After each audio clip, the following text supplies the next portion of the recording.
ಶ್ರೀಯುತ ವಿದ್ವಾನ್ ರವೀಂದ್ರ ಭಟ್ ಇವರು ನಡೆಸಿಕೊಳ್ಳಲಿಕ್ಕಿದ್ದಾರೆ. ಹಾಗೆ ನಮ್ಮ ಜೊತೆ ಮತ್ತೊಬ್ಬರು ಅತಿಥಿಗಳಾದ ಶ್ರೀಯುತ ಕಿರಣ್ ಕುಮಾರ್ ಇವರಿದ್ದಾರೆ. ಇವರು 2014ರಲ್ಲಿ ಇಲ್ಲಿ ಮಹಾಭಾರತ ಪುರಾಣ ಪಾತ್ರ ಪ್ರವಚನ ಮಾಲಿಕವನ್ನು ನಡೆಸಿಕೊಟ್ಟಿರುತ್ತಾರೆ. ಇವರು ಸದಾ ನಮ್ಮ ಜೊತೆ ನಿರಂತರ ನಮ್ಮ ಒಡನಾಟದಲ್ಲಿ ಇದ್ದು ಈ ಸಲ ಈ ಕಾರ್ಯಕ್ರಮಕ್ಕೆ ಆಗಮಿಸಿದ್ದಾರೆ. ಇವರನ್ನು ನಾವು ನಮ್ಮ ವಿವೇಕ ಜಾಗೃತ ಬಳಗದ ಪರವಾಗಿ ಅತ್ಯಂತ ಪ್ರೀತಿಪೂರ್ವಕವಾಗಿ ಸ್ವಾಗತಿಸುತ್ತೇವೆ. ಜೈ ಗುರುಜಿ. ಎಲ್ಲರಲ್ಲಿ ಒಂದು ವಿನಂತಿ, ಮೊಬೈಲ್ ಅನ್ನು ಎಲ್ಲರೂ ಸ್ವಿಚ್ ಆಫ್ ಮಾಡಿ ಇಡಬೇಕು. ಸ್ವಿಚ್ ಆಫ್ ಮಾಡದಿದ್ದರೂ ತೊಂದರೆ ಇಲ್ಲ, ಸೈಲೆಂಟ್ ಮೋಡ್ ಅಲ್ಲಿ ಇಡಬೇಕು. ಇಲ್ಲದಿದ್ದರೆ ನಡುವಲ್ಲಿ ಪ್ರವಚನಗಾರರಿಗೆ ಮತ್ತು ಮತ್ತೊಬ್ಬರಿಗೆ ಕೇಳುವವರಿಗೆ ಏಕಾಗ್ರತೆಗೆ ಭಂಗ ಆಗ್ತದೆ. ಎಲ್ಲರೂ ಒಂದು ನಮ್ಮ ವಿವೇಕ ಜಾಗೃತ ಬಳಗದ ಪರವಾಗಿ ನಿಮ್ಮಲ್ಲಿ ಒಂದು ವಿನಂತಿ, ಎಲ್ಲರೂ ಮೊಬೈಲ್ ಅನ್ನು ಈಗಲೇ ನೋಡಿಕೊಂಡು ಮೊಬೈಲ್ ಸ್ವಿಚ್ ಆಫ್ ಮಾಡಿ, ಇಲ್ಲದಿದ್ದರೆ ಅಗತ್ಯ ಇದ್ದರೆ ನೀವು ಸೈಲೆಂಟ್ ಮೋಡ್ ಅಲ್ಲಿ ಇದ್ರೂ ಆಗ್ತದೆ. ಜೈ ಗುರು.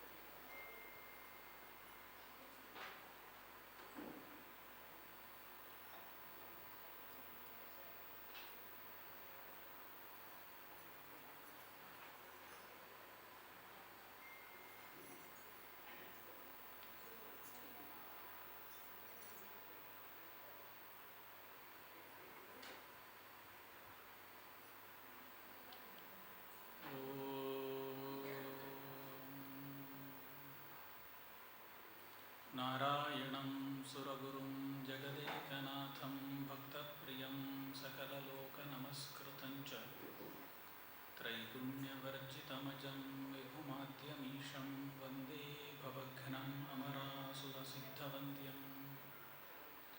ನಾರಾಯಣಂ ನಮಸ್ಕೃತ್ಯ ನರಂ ಚೈವ ನರೋತ್ತಮಂ ದೇವೀಂ ಸರಸ್ವತೀಂ ವ್ಯಾಸಂ ತತೋ ಜಯಮುದೀರಯೇತ್. ಬುದ್ಧಿರ್ಬಲಂ ಯಶೋಧೈರ್ಯಂ ನಿರ್ಭಯತ್ವಂ ಅರೋಗತಾ ಅಜಾಢ್ಯಂ ವಾಕ್ಪಟುತ್ವಂ ಚ ಹನುಮತ್ಸ್ಮರಣಾತ್ ಭವೇತ್. ಶ್ರೀ ಗುರುಭ್ಯೋ ನಮಃ. ದಿವ್ಯತ್ರಯರನ್ನು ವಂದಿಸ್ತಾ ಪುರಾಣ ಪಾತ್ರ ಪ್ರವಚನ ಮಾಲಿಕೆಯಲ್ಲಿ 5 ದಿನಗಳನ್ನು ನಾವೀಗಾಗಲೇ ದಾಟಿ 6ನೆಯ ದಿನಕ್ಕೆ ಹೆಜ್ಜೆ ಇಡ್ತಾ ಇದ್ದೇವೆ. ಈ ಹಿಂದೆ ನೋಡಿದ 5 ಪಾತ್ರಗಳಿಗಿಂತ ವ್ಯತಿರಿಕ್ತವಾದ ಒಂದು ವಿಶಿಷ್ಟ ಪಾತ್ರ ವಿದುರನದ್ದು. ಮಹಾಭಾರತದ 16 ಪಾತ್ರಗಳು ಪರಾಕ್ರಮ, ಸತ್ಯ, ಕಾಮ, ಕ್ರೋಧ, ಲೋಭ ಹೀಗೆ ಬೇರೆ ಬೇರೆ ಮೌಲ್ಯಗಳನ್ನು ತೋರಿಸಿದ್ರು. ವಿದುರ ಅನ್ನುವ ಒಂದು ಪಾತ್ರ ಬದುಕು ಪೂರ್ತಿ ತೋರಿಸುವಂತಹ ಮೌಲ್ಯ ಧರ್ಮ ಮಾತ್ರ.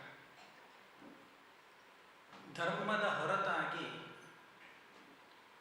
ಮತ್ತೊಂದನ್ನು ವಿದುರ ಆಶ್ರಯಿಸಲೂ ಇಲ್ಲ, ಅನುಮೋದಿಸಲೂ ಇಲ್ಲ, ಉಪದೇಶಿಸಲೂ ಇಲ್ಲ. ಯಾಕೆ ಈ ಮಾತು ವಿದುರನ ಬದುಕಿನಲ್ಲಿ ಮುಖ್ಯ ಆಗ್ತದೆ ಅಂತಂದರೆ,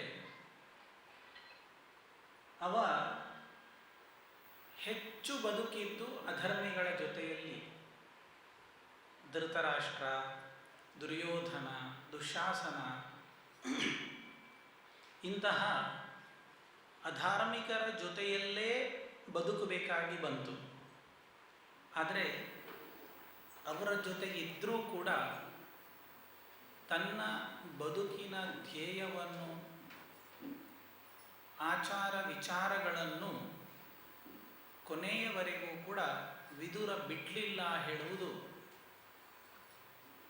ಅವನ ವ್ಯಕ್ತಿತ್ವಕ್ಕೆ ಇಡುವಂತಹ ಒಂದು ದೊಡ್ಡ ಗೌರವ ಅಂತ ನಾವು ಹೇಳಬಹುದು.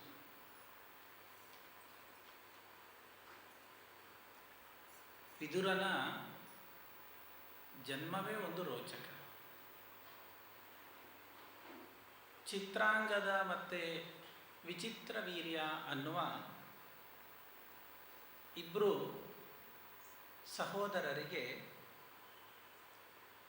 ಭೀಷ್ಮ ಮದುವೆ ಮಾಡಲಿಕ್ಕೆ ಹೊರಡ್ತಾನೆ. ಅದರಲ್ಲಿ ಚಿತ್ರಾಂಗದ ಅನ್ನುವ ಸಹೋದರ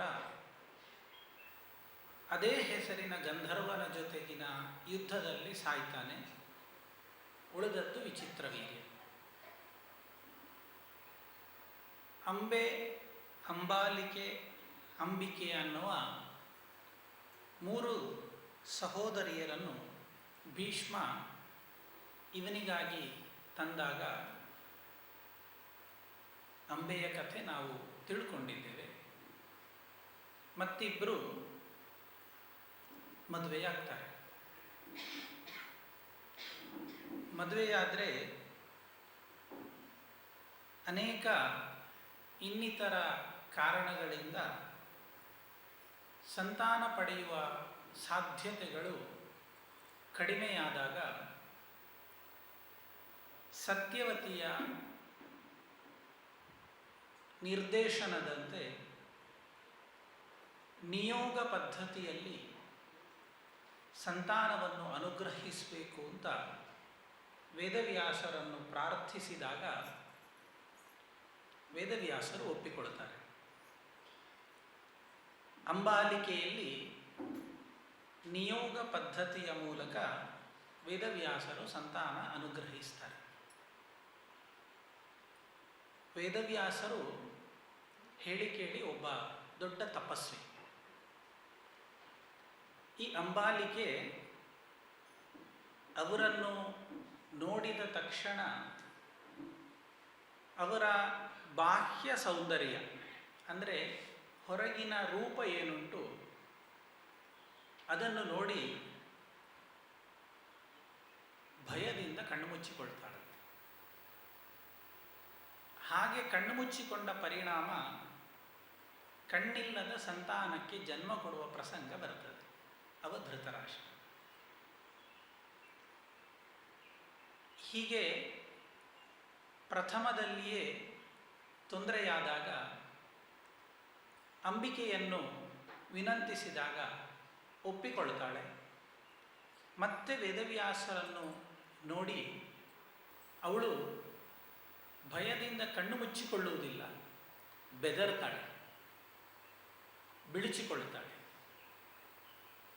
ಹಾಗಾಗಿ ಅವಳ ಗರ್ಭದಿಂದ ಪಾಂಡು ಅನ್ನುವ ಸಂತಾನ ಹುಟ್ಟಿ ಬರ್ತದೆ. ಮೈ ತುಂಬ ಬೆಳ್ಳಗಿದ್ದ ಅಂತದೆ ಗ್ರಂಥ. ಈ 2 ಸಂತಾನಗಳು ಕೂಡ